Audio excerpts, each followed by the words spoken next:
kita sudah mulai hilang namanya ciri khas setiap daerah. Padahal Indonesia itu kan banyak banget ya ragam vegetasi aja deh. Kita bicara vegetasi endemik.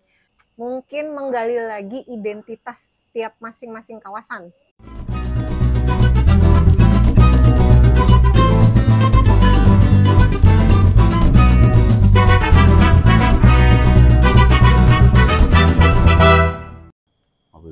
Ngopi.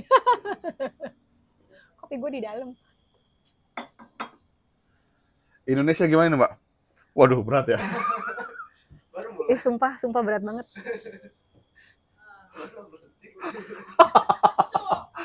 Langsung blank gue. Karena bingung gitu loh. Kita dari kemarin kan mau bahas apa ya. Tapi kan topiknya sendiri sebenarnya terlalu banyak. Tapi ya sulit gitu buat diungkapin satu-satu karena ya emang rumit. Gini. Kita berdasarkan pengalaman kita aja ya. Boleh. Kan kita sudah pernah ngalamin nih proyek-proyek di Sumatera, di Jawa, di Kalimantan, di Sulawesi, di Papua bahkan ya udah kan. Apa kendalanya di situ? Yang sering banget. Kalau saya sendiri ya ngelihat kendala-kendala yang saya sering temui di proyek-proyek itu masalah tipologi dan budaya. Nah, itu tuh. Nah, itu sulit banget gitu ya. Mungkin kalau kita ngelihat konteksnya proyeknya waktunya panjang, durasinya panjang, itu kan artinya kita bisa ngegalinya lebih dalam gitu, lebih dalam. Iya, betul. Dan bukan berarti nggak matang dengan pekerjaan yang kita pernah kerjain, tapi kayak berasa masih kurang puas nggak sih? Kurang puas. Gitu. Gini, kurang puas itu kalau gue ngerasanya dari pertama masalah yang paling detail itu malah ketersediaan material. Ya. Kita sudah mulai hilang namanya ciri khas setiap daerah. Padahal Indonesia itu kan banyak banget ya ragam vegetasi aja deh. Kita bicara vegetasi endemik. Itu yang membudidayakan ternyata kita tahu sendiri lah ya. Itu sulit banget. Dan gimana kita mau bikin identitas tiap-tiap daerah itu mau kuat. Pada akhirnya kesannya pulih lagi ya. Akhirnya bicara industri kan. Ya, karena kan kalau kita ngelihat emang kendalanya ya. Di beberapa daerah terutama yang agak jauh dari Jakarta gitu, karena memang pabriknya kan sebenarnya kalau ya nggak di Jakarta ya Surabaya ya gitu. Terus pengiriman pun dari situlah pusatnya. Kalau kita ngomongin kita mau ngegagas sesuatu yang baru gitu, maksudnya bukan baru sih, lebih ke ya terbarukan apa sih? Gue ngomongnya apa ya? Lebih gini, mungkin menggali lagi identitas tiap masing-masing kawasan. Iya. Itu bisa, yang kita kesulitan. Itu kesulitan ya. Karena ternyata gini, implementasinya yang nggak bisa. Karena ya kita nggak bisa menampik ini juga keinginan masing-masing daerah itu kelihatan maju, kelihatan kota. Padahal kalau kita ngomongin masalah budaya dan kota kan harusnya bisa punya identitas masing-masing dengan keunikan alamnya. Betul. Tapi pada akhirnya yang kita biasa kerjain, ujung-ujungnya ya kan ini maju harus seperti ibu kota besar lah. Nah. Iya, itu juga keresahan di setiap apa yang kita kerjain gitu. Benchmarknya selalu ibu kota ya pada saat itu ya, ibu kota Jakarta lah dulu tuh kan. Dan ketersediaan materialnya juga di sana minim di setiap daerah itu, sehingga ya mau nggak mau baliknya ke Jakarta kan, baliknya ke Jakarta. Padahal ke Jawa lebih tepat. Ke Jawa, ya di Jawa lah. Padahal kalau kita ngelihat dari sisi yang mau kita angkat, itu kan lebih ke material lokal bahasanya. Ya walaupun di Indonesia kan bukan cuma di daerah itu ya, tapi kan di Jakarta juga sama tuh maksudnya Indonesia. Tapi sebenarnya yang mau kita angkat tuh bukan di sisi itunya gitu. Pengennya tuh kayak Jati adanya di Jepara misalkan. Ya udah di daerah situ lah ngegalinya gitu. Misalkan kayak batu alam ya. Lebih inilah. Kan batu alam kebanyakan kayak andesit itu dari Cirebon segala macam. Terus kalau kita mau bawa ke Sumatera misalkan, harusnya itu bukan andesit yang dibawa ke sana. Andesitnya itu adalah andesit ciri khas daerah Ya, itu misalkan sendiri. apalah namanya ya, entah itu boksit atau apalah gitu ya, yang memang sumbernya dari alam itu sendiri gitu. Sebenarnya kita kan selalu mengusulkan hal itu kan, tapi ujung-ujungnya masalah budget sama keinginan. Ya, itu balik lagi tuh. Mungkin secara fisik lebih menarik yang udah ada gitu ya, yang udah ada. Karena melihat contoh dari daerah Jawa. Padahal kalau kita lihat konteksnya ini kan kita mau mengangkat budaya dari masing-masing daerah. Yes, betul. Gitu, budaya, keanekaragaman hayatinya gitu. Tapi ya baik lagi ketika kita memilih tanaman kayak tadi Mbak bilang nih. Kita udah identifikasi tanaman kan, biasa nih identifikasi tanaman ini yang ada di yang memang endemiknya daerah tersebut. Tapi pada kenyataannya pas kita cari ya nggak ada. Gitu. Kenapa? Masalah budidaya yang pertama. Budidaya. Terus kulturnya dari masyarakat daerah tersebut memang ternyata mereka bukan budidaya tanaman. Benar. Nah justru banyak dari tanaman-tanaman endemik di daerah di Indonesia malah di Jawa. Ya. Nah itu yang menjadi yang rajin kendala dari Jawa kayaknya nih yang semuanya. Ini ya apa namanya membudidayakan gitu. Makanya petani-petani yang disebar ke seluruh wilayah Indonesia itu banyak kan dari Jawa ya pada akhirnya. Pada saat kita desain juga kan ujung-ujungnya ya kalau misalnya kita lihat begitu udah jadi, ini apa bedanya sama ini ya? Kita nggak usah ngomong jadi deh. Pada saat kita membuat sketsanya secara 3D gitu kan, karena kita akhirnya cenderung mau tidak mau mengikuti keinginan owner, kok apa bedanya dengan daerah lain? Iya, benar. Jadi setuju. Lebih kalau gue ngeliatnya gini, sekarang lebih berbicara itu terlalu naif gitu loh. Jadi dari bentuk bangunan, dari ragam hiasnya, tapi tidak dengan alamnya. Padahal alam Indonesia itu kan unik. Kayak kita misalnya berpikir gini, Kalimantan dengan forestnya, hutan tropisnya, Lombok dengan savananya, kalderanya yang begitu indah ya kan. Nah, seringkali kita itu justru terjebak sama hal-hal yang pokoknya harus rimbun, pokoknya harus ini, pokoknya harus itu, tapi tidak tidak kritis dengan kekayaan alam, bentuk alamnya itu sendiri. Terus misalnya di daerah misalnya daerah Papua yang mungkin rawa gitu kan, kenapa tidak dibiarkan seperti itu? Akan jadi nanti keunikan tersendiri gitu loh. Benar. Terus kemudian yang tadi kayak Lombok itu savana, terus kalderanya itu harus terlihat, jadi jangan terlalu rimbun.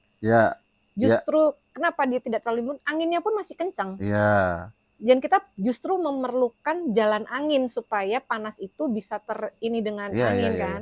Iya, artinya kan kita juga mengidentifikasi tempat-tempat tersebut berdasarkan iklim di sana, alamnya, benar. Terus bentuk lanskap secara makro, artinya bukan hanya satu kawasan aja gitu loh.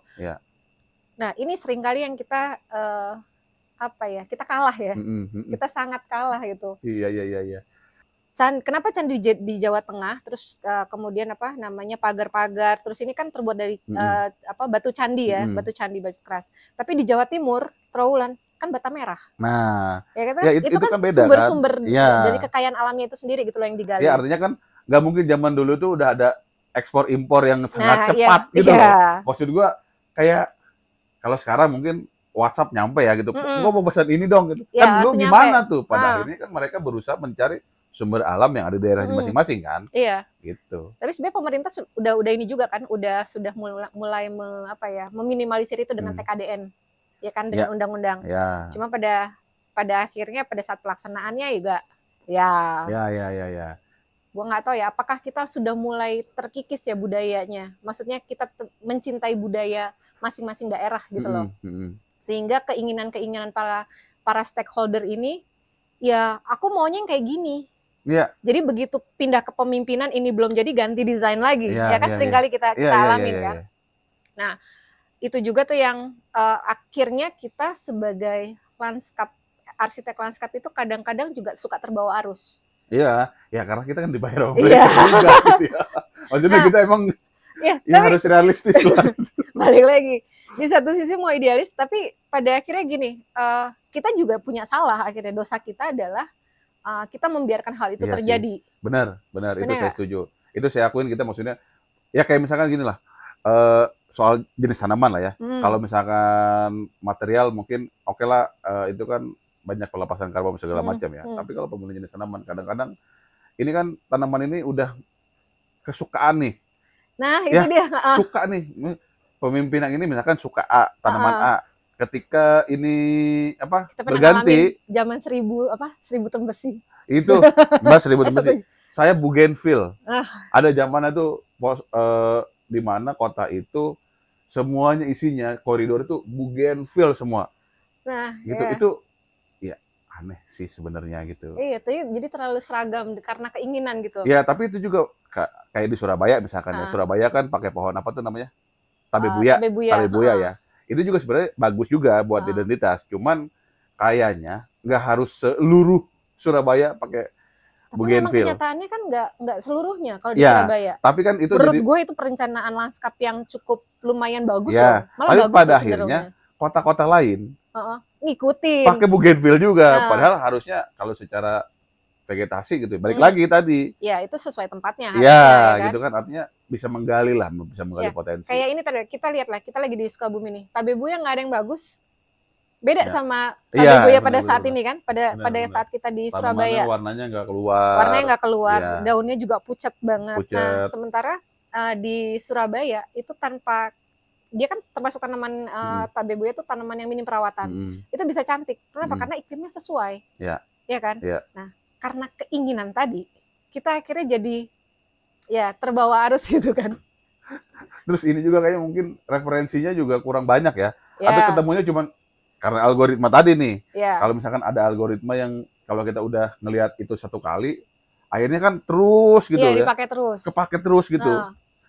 Terus media sosial kita juga kayak mendukung. Nah kan kita ngeliat pohon pule. Wah bagus nih di sini untuk industrial misalkan gitu ya. Akhirnya kan habis ngeklik ini keluar lagi nih. Pule lagi.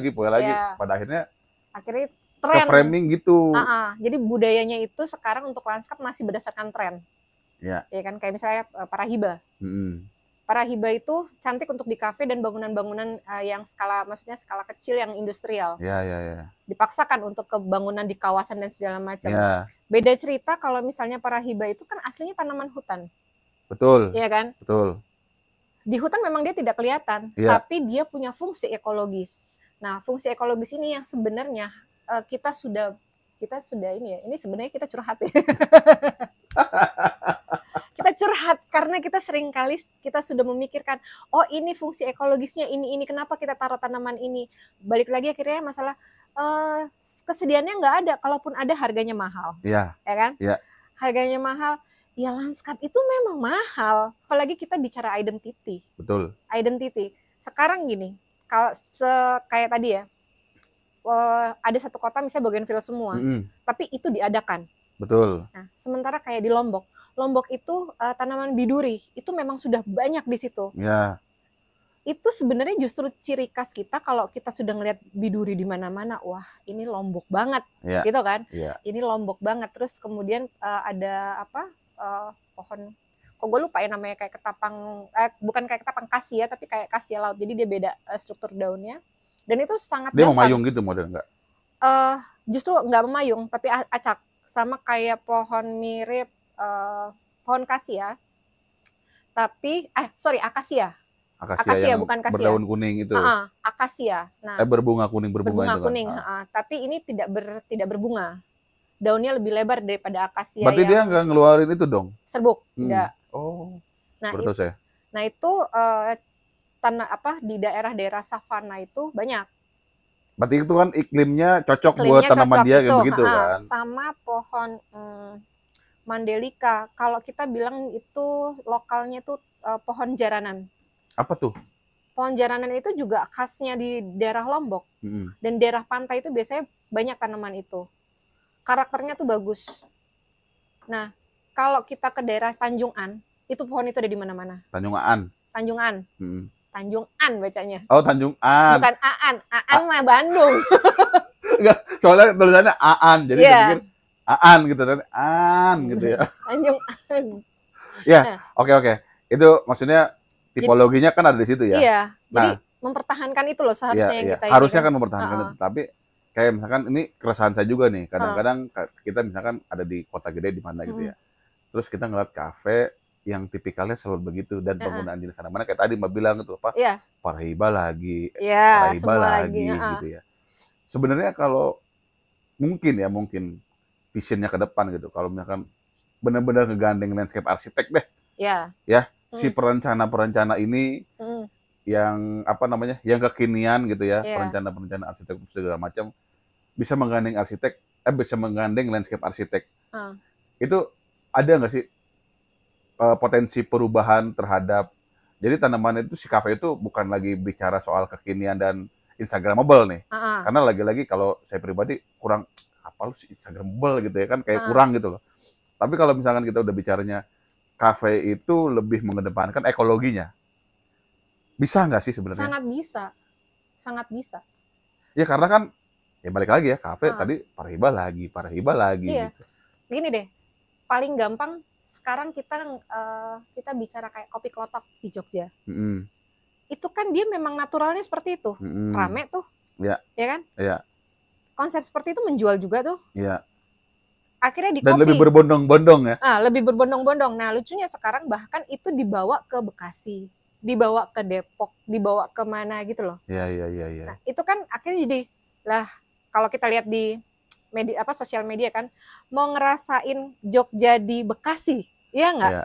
Jadi kan mulai kehilangan lagi. Iya. Tapi secara bisnis memang nggak salah. Secara bisnis nggak salah, tapi memang sedikit-sedikit kita akhirnya identitasnya hilang gitu loh. Memudar lah ya, memudar. Ibaratnya gini, gue pengen jalan ke Bekasi, apa sih yang jadi ciri khas gitu. Kayak misalnya kita jalan ke tadi, yang kalau gue ngeliatnya signifikan itu antara Jawa sama Lombok itu signifikan banget kelihatan. Terutama gue ngeliatnya di daerah Mandalika. Itu mereka masih mempertahankan. Yang gue sayangkan, apalagi di Mandalika ada ini Mbak, ada sirkuit. Nah, sirkuit. Itu kan beda banget ya, secara fisik tuh. Wah, tapi sirkuit itu yang gue kagum, tetap mempertahankan kalderanya. Yang gue sayangkan nantinya semoga tidak terjadi, pengelola ini gue berharap tidak membangun dengan masif, meratakan kontur yang sudah ada. Oh, jadi artinya nggak usah ada rekayasa kontur lagi, udah cukup begitu aja gitu. Tapi bagaimana lo membangun itu seperti ini deh. Desa wisata itu tidak rata semuanya. Mereka ada naik turun disesuaikan dengan kontur. Cantiknya kan di situ. Ya. Cantiknya orang datang ke situ karena pengen ngeliat itu gitu. Iya. Sama kayak orang pengen ngeliat Baduy gitu. Nah, Baduy, dan memang secara kontur alamnya itu memang udah cantik, apalagi udah ada kaldera. Sama kita seperti waktu itu di Sumatera misalnya di Danau Toba. Itu kan juga dengan pegunungan yang banyak pohon pinus, banyak pohon ini, terus tanah cadas gitu kan. Itu juga cantik tanpa kita harus berusaha keras untuk nanam bougainville atau nanam misalnya tabebuya atau nanam apa gitu. Pada akhirnya sebenarnya justru kayak seperti kosmos. Ternyata memang sudah ada di situ, dan kita mengangkat di situ akan jadi lebih mudah dan lebih ngeblend dengan alamnya. Karena memang udah tipologi di situ dia. Nah, cuma kan jarang ya kita dapat pekerjaan yang mengaminkan hal-hal tersebut gitu kan. Benar. Ya baik lagi ya, kalau misalkan kayak tadi kita bawa hutan ke kota memang nggak salah gitu. Cuman yang sangat disayangkan, kenapa pemilihan jenis tanamannya cuma itu toh. Itu lagi. Jadi gue tuh ngerasa begini, gue ngerasa didesak oleh industri budidaya tanaman. Padahal seharusnya kita yang mendesak untuk mereka mengadakan itu. Iya kan? Nah, setuju sih saya itu. Iya dong. Karena apa? Kita dipaksakan untuk mendesain dengan barang yang ada. Padahal itu belum tentu. Belum tentu secara fungsi. Jadi kita itu kembali lagi nih curhatan yang kita harus memaksakan, oke, gue akan menganalisis ulang ini sesuai atau tidak dengan fungsi yang memang sudah gue pikirkan, bahwa area ini di sini harus menjadi kantong air atau simpanan air. Terus kemudian ini harus jadi area resapan, atau misalnya di sini harus terbuka. Atau misalnya area ini harus sesuai dengan analisis, atau misalnya harus menyerap karbon karena misalnya di area parkir gitu kan. Nah, itu kan kita jadi berpikir berulang-ulang, menyebabkan pertama pekerjaannya jadi lama, terus kemudian hasilnya itu tidak seperti mungkin secara secara estetika ya bisa so-so lah ya. Ya. Tapi secara fungsi ekologis pada akhirnya tidak akan optimal seperti yang kita desain awal gitu loh. Ya seperti analisis kita awal. Ya. Nah, balik lagi dengan masalah identitas itu tadi. Kadang identitas itu begitu ganti kepemimpinan bisa luntur. Ya, ganti gaya nih. Ganti gaya lagi gitu kan. Ya. Nah, apa ya? Dulu gue ingat itu ya. Dengan Bu Wamen sekarang, makasih ya Bu Wamen. Apa bedanya dong kalau kamu bangun begini? Kita itu tidak boleh, harus memang benar-benar sesuai, dan itu keren banget. Ya. Gue jujur aja pada saat itu gue ngerasa, yes, akhirnya ada yang berbicara seperti itu, gitu loh. Benar. Kita tuh butuh orang-orang di tingkat itu tuh yang bisa mendukung itu. Ya karena pada akhirnya kan yang di atas sana juga yang memutuskan gitu kan, maksudnya. Gue pengennya kayak begini. Gitu. Karena memang ya tadi kalau memang itu sejalan sama apa yang kita analisa gitu, kita pikirin, sebenarnya itu sangat-sangat bekerja dengan baik lah gitu. Sejauh ini yang memang kita bisa dibilang bisa optimal hanya di daerah kawasan wisata. Ya. Padahal ini gue cuma mengkritisi bagaimana dengan di daerah industri. Padahal daerah industri itu menghasilkan polusi yang sangat banyak.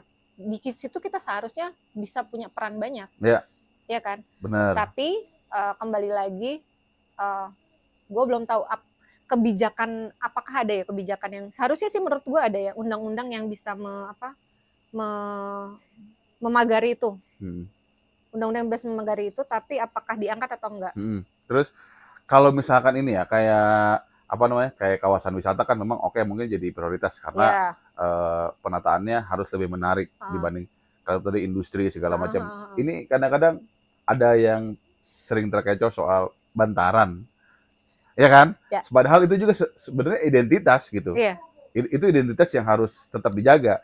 Kayak misalkan kita pemilihan jenis tanaman yang kadang-kadang nggak sesuai sama fungsinya yang buat di situ. Kita sudah membuat analisis sedemikian rupa, ibaratnya mungkin kita lebih berpikir nature based solution. Ya, karena saya bicara begitu karena ingat kerjaan kita yang di Aceh. Itu bisa loh kita pikirin gitu, dan kita desain gitu. Nah itu kalau gue ngelihatnya itu ada bentrok kebijakan. Itu ada bentrok kebijakan. Jadi seharusnya memang kita itu bisa menjadi titik tengah. Titik tengah artinya bagaimana nature based solution ini bisa menjadi satu solusi buat kebutuhan masa itu tadi, untuk kebutuhan ruang buat masyarakat, kebutuhan masyarakat publik ya, kebutuhan ruang publik. Tapi di satu sisi juga tetap memenuhi masuk dalam kriteria yang tidak mengganggu ruang sungai gitu kan. Tapi di sisi lain juga menjadi identitas wilayah itu sendiri, kayak di Aceh. Aceh itu seperti apa sih, kehidupannya apa, awalnya seperti apa. Nah itu akhirnya nggak bisa keluar juga ya. Ya kira-kira begitulah ya, karena kondisinya kadang-kadang kita terpaksa mengalah karena keterbatasan ya, balik lagi tanamannya, ketersediaan bahannya, terus pengiriman materialnya gitu. Yang padahal kalau kita fokusnya tadi kita bicara soal pengangkatan identitas, harusnya semua itu tersedia di alamnya masing-masing, di daerahnya masing-masing kan gitu. Maritim ya dengan segala maritimnya lah, pasti dia lengkap gitu, termasuk pesisir dan segala macamnya. Terus ya pegunungan gitu, sama lanskap pegunungan, lanskap pesisir, gitu. Lanskap savana, lanskap apapun itu, menurut gue sekarang sih sudah ada kemajuan ya, ada kemajuan minimal di area-area wisata. Tapi kan harapannya itu bisa masuk ke kota, bisa masuk ke perumahan. Ya tapi artinya, dengan tipikal yang memang dibutuhkan di kota itu ya gitu. Jadi ya tidak memaksakan, tapi punya value, punya identitasnya kuat. Oh ya sekarang gue ada di Sukabumi misalnya sekarang. Di Sukabumi tuh emang bentuk kotanya seperti ini. Atau kita lagi ke Papua, ya Papua bentuknya seperti ini. Bahkan kan Papua pegunungan beda, Papua Selatan beda, yang gitu-gitu kan. Terus Jawa Barat, Jawa Timur, Jawa Tengah aja beda loh. Itu udah 3 tuh ya. Iya. Ada 5 berarti. DKI DKI, ya kan? Oh, belum IKN. Jadi Mm-mm. bagaimana sebuah tempat pemerintahan tapi lanskapnya dikembalikan, Mm-mm. dihutankan. Walaupun memang kendalanya masalah tadi, masalah material ya. Ininya material memang kita itu tadi budidaya kita kurang. Mm-mm. Itu kita harus sadari sesadar-sadarnya lah. Ya. Mungkin teman-teman yang supplier bisa membantu nanti. Ketersediaan material di masing-masing daerah, coba informasiin ke kita lah gitu. Iya, terus kemudian jenis-jenis tanaman asli daerahnya itu kayaknya menarik untuk diangkat. Betul. Sehingga bisa mendukung kami. Iya. Benar nggak? Atau mungkin kalau memang mereka kekurangan informasi ya coba nanya juga lah. Gitu kan, mana tahu ke depan di daerahnya masing-masing itu kedatangan kita ya. Kedatangan kita pede banget. Tapi itu jadi hal yang menarik pada saat kita kayak waktu kita di Aceh bunga jempa. Terus kita cari ininya bunga jempa, terus waktu di mana di Lombok Biduri, terus kemudian kita di mana di Danau Toba itu Kosmos, terus di mana lagi kemarin kita ya, itu kita sempat udah mulai walaupun sedikit-sedikit ya, minimal kita usahakan 50-60% tuh ada tanaman endemik. Itu buat gue sih sekarang pemerintah sudah sangat mewadahi ya. Iya sih. Artinya udah bisa mengelompokkan lah gitu, udah bisa mengelompokkan gimana caranya ini supaya tetap terus bergerak maju ya, walaupun nggak secara signifikan tapi gitu. Itu peraturan itu hanya berlaku di IKN atau enggak sih? Enggak. Semuanya ya? Semuanya. Prosentase terhadap tanaman endemik? Itu kan baik lagi kalau kita misalkan kita jadi pembawa pesan lah. Ketika kita misalkan ternyata di proyek yang lain gitu, kita nggak ada peraturan itu, mungkin kita bisa mengusulkan gitu, bahasanya gitu. Pada akhirnya kan kita tidak kurang kuat untuk justifikasinya pada saat tidak ada peraturan. Iya, karena kan peraturan yang umumnya secara umum yang pada saat ini tuh masih berpegang sama 30% RTH, di mana 20%-nya buat publik, 10%-nya buat private. Gitu. Pemenuhannya masih terhadap itu gitu. Nggak tahu kalau ke depan ternyata disebarluaskan dan dibakukan gitu ya. Perubahan peraturan baru lah gitu. Menurut gue saya gini, senior kita kayaknya pernah ada yang membahas, Mas Nirwana Yoga kalau nggak salah ya, yang mengenai di Jakarta aja itu kan daerah-daerah dinamai dengan nama pohon. Ya. Cempedak. Ya. Terus Cempaka Putih. Cempaka Putih. Ya. Hilang itu semua. Sekarang ngertinya Cempaka Putih apa sih? Ada ITC. Iya benar-benar. Identitas. Padahal itu berangkatnya dari tanaman-tanaman ya. Iya kan. Iya. Terus menteng. Masih ada nggak pohon menteng? Di mentengnya mungkin nggak ada ya. Nah, Bintaro. Gue ngelihatnya malah di jalan-jalan. Iya. Bintaro, ya kan. Iya. Terus apalagi daerah mana lagi? Buat gue itu kehilangan identitas itu Jakarta doang loh. Jakarta tuh banyak banget kan. Gimana daerah lain juga pasti ada hal yang sama pasti. Nah, hal-hal kayak gitu kan menurut gue sayang ya. Padahal itu bagian dari sebuah identitas gitu loh. Kayak sekarang tuh kayak ya udahlah, yang penting ada suplainya, kelihatannya bagus, ininya bagus, ininya bagus gitu kan. Nah, itu tuh yang membuat gue jadi concern. Apa bedanya ya gue lihat kayak Bintaro gitu ya, di BSD memang masih banyak ya Bintaro ya. Tapi gue kemudian misalnya ke Terminal 2 Juanda Surabaya, isinya Bintaro juga. Gue berasa jalan di BSD, apalagi di parkirannya gitu loh. Iya, benar. Maksud gue gitu. Iya. Jadi gimana nih kalau misalkan ada harapannya ke depan dunia perlandscape-an ini ya, lanskap arsitektur Nusantaranya lah bahasanya gitu. Kalau sekarang gue mungkin begini, gue sih berharap bisa dapat dukungan lebih lagi dari pemerintah. Sama seperti pada saat kita pekerjaan yang maksudnya ya IKN itu kan sangat mendukung landscape arsitek ya. Mereka membuat sebuah buku pedoman yang ada ketentuan-ketentuan, misalnya semacam kerapatan seperti apa, harus forest itu seperti apa. Nah, itu kalau bisa memang justru sampai tanaman endemik pun prosentasenya kita ditentukan. Gue sih berharap itu bisa diaplikasikan ke daerah-daerah lain, sehingga tuh kita nanti bisa melihat keindahan alam Indonesia yang terbangun sama yang tidak dibangun. Artinya itu akan selaras. Jadi tidak tiba-tiba kita ke Papua tadinya ada hutan rawa, terus ada Jakartanya. Kan agak gimana gitu. Iya. Terus berarti apa nih dukungan pemerintah yang lainnya gitu? Kira-kira yang eh, kalau misalkan mempertahankan ini atau misalkan mendahulukan ini, dampaknya bakal kayak begini loh ke depan gitu. Kalau dampaknya ke depan gini, mungkin tidak secara langsung ya, masyarakat bisa, bukan maksudnya gini, bukan landscape itu bukan hal yang cepat dinotis untuk masyarakat, tapi secara perlahan si pengguna yang biasanya merasakan, gitu loh. Ya, ya. Kalau untuk masyarakat mungkin mereka hanya merasakan hanya secara iklimnya saja dulu untuk awalnya ya.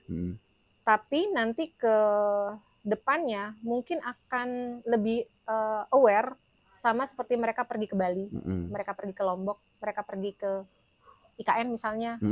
Itu mereka sudah, kan saat ini kan sudah kelihatan tuh ciri-ciri khas itu kan. Ya kan, kalau IKN kan bukan tempat wisata, IKN kan ibu kota negara. Tapi cirinya sangat kuat bahwa itu alamnya Kalimantan. Nah, terus kita kemudian ke Toba. Toba ciri khas alamnya masih kuat di situ. Dan kita beberapa pekerjaan juga memang sangat didukung banget kan untuk hal-hal kayak seperti itu. Tapi sayangnya memang di area terbangun hanya sebatas wisata, tapi tidak dengan kotanya. Ya. Nah, gue berharap itu sih bisa menyebar ke kotanya, gitu loh. Walaupun mungkin tidak secara signifikan breng langsung ya, tapi artinya untuk entah pusat kotanya, entah area-area tertentu itu bisa mengadop itu gitu loh. Itu akan menarik banget.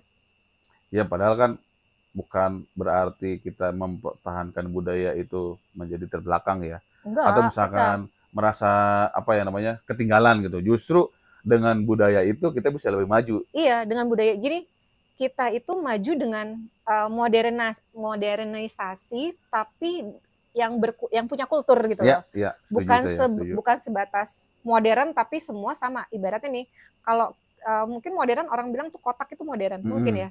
Tapi di kita itu ada ragam hiasnya. Ya kan? Ada pola-polanya. Dan di tiap daerah itu memang berbeda polanya dan punya arti masing-masing. Walaupun bentuk dasarnya kotak ya. Dan itu kan sebenarnya kotak ini sudah modern. Tapi kultur kita bawa juga gitu loh. Nah, itu sih harapannya. Ya, semoga lah ya ke depan kita bisa lebih berkreasi lagi gitu. Iya. Diberi kesempatan ya. Diberi kesempatan. Lagi dagang nih, Bos. Ya, itu tadi sih, dagang juga kalau misalnya karya kita bisa dinikmati orang banyak ya. Betul. Kan. Itu akan gimana gitu rasanya. Mungkin rasanya tuh kayak kasarnya nih, gue punya duit 100 juta yang gue keluarin 99 juta. Nah, itu rasanya tuh. Yang gue omel 99 juta, itu yang gue rasain tuh. Iya. Apalagi kalau 90% bisa diaplikasikan. Iya. Ya, semoga ke depan terus bisa mendukung nih. Kalau misalkan pertimbangan dari bidang arsitek landscape ya. Sama ini stakeholder yang mendukung. Ya. Entah itu dari owner, entah itu dari supplier, entah itu dari pelaksana, entah itu dari perencanaan, entah dari pemegang kebijakan lain-lainnya. Pokoknya sih sebenarnya semua yang terlibat itu, apapun itu. Ya. Siapapun itu. Amin. Semoga terus berkarya tanpa dalangan, Mbak. Amin, ya Allah. Amin.